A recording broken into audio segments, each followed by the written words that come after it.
سورہ مبارکہ آل عمران کی آیہ کریمہ، اللہ اپنے اس کلام میں دو شخصیتوں اور دو خاندانوں کی فضیلت کو بیان کر رہا ہے۔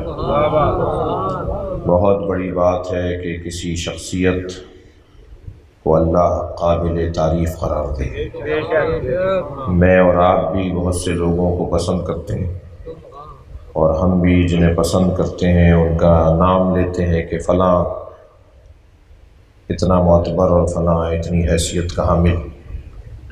میرا اور آپ کا کسی کی تعریف کرنا بہرحال بہت معیار نہیں ہے، لیکن اگر اللہ کسی کی تعریف کر رہا ہو، اللہ اگر کسی کا نام لے کر انہیں منتخب روزگار کہہ رہا ہو، تو یہ بہت بڑی فضیلت ہے۔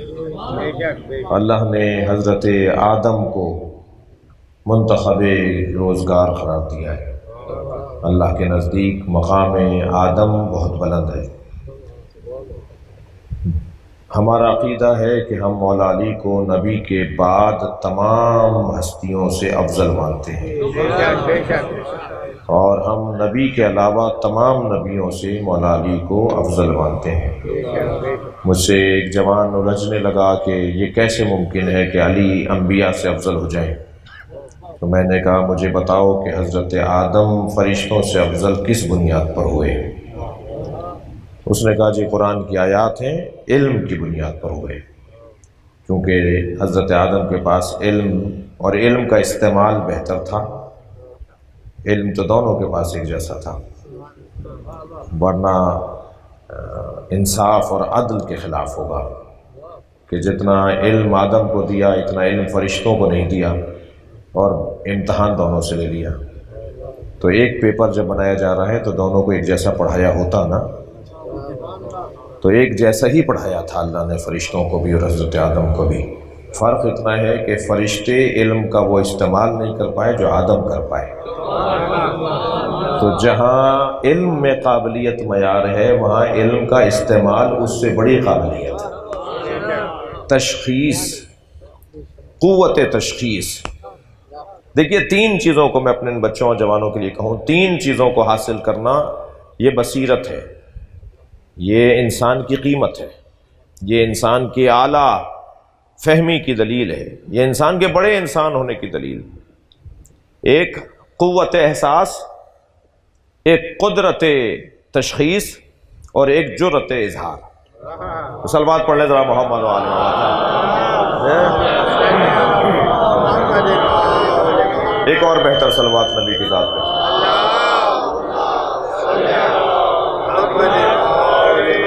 کامیاب لوگوں کا نصاب زندگی بھی یہی ہے۔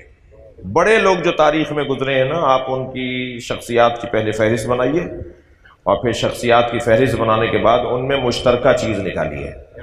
جو مشترکہ چیز نکلے گی وہی کامیابی کا اصول کہلائے گا۔ کامیاب ترین لوگوں کی زندگیوں کے کامیاب اصولوں میں سے یہ تین چیزیں ہیں۔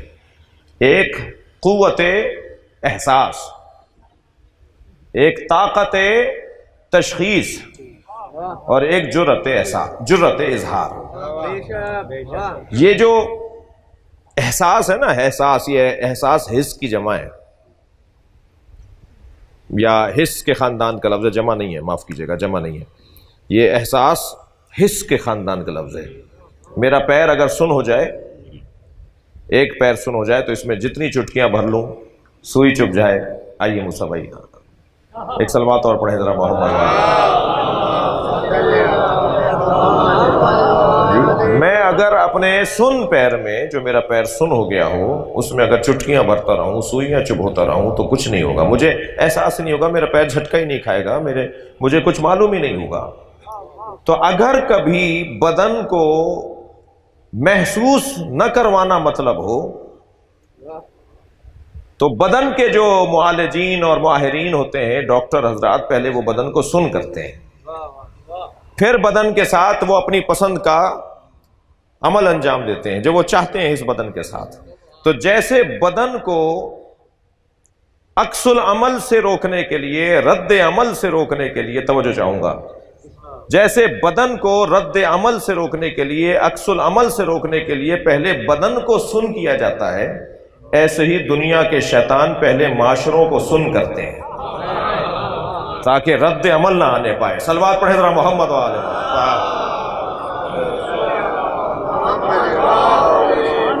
جی یہ جو رد عمل معاشروں کی طرف سے آتا ہے، یہ جو رد عمل عوام کی اور قوموں کی طرف سے اور خاندانوں کی طرف سے، اس رد عمل کو روکنے کے لیے سن کیا جاتا ہے، اور معاشرہ سن کرنے کا کام زیادہ کرتا ہے۔ کیا کریں کہ معاشرے کا جو سن کرنے کا ہر عمل اور حرکت ہے اس سے ہم ملت کو محفوظ رکھیں؟ اس کا بہترین طریقہ مجلس اعزا ہے۔ جیسے ہم مردوں کو جھنجھوڑ کے اسماء افہم کہتے ہیں نا، مجلسیں زندوں کو اسماء افہم بولتی ہیں۔ صلوات پڑھیں گے محمد و آل محمد۔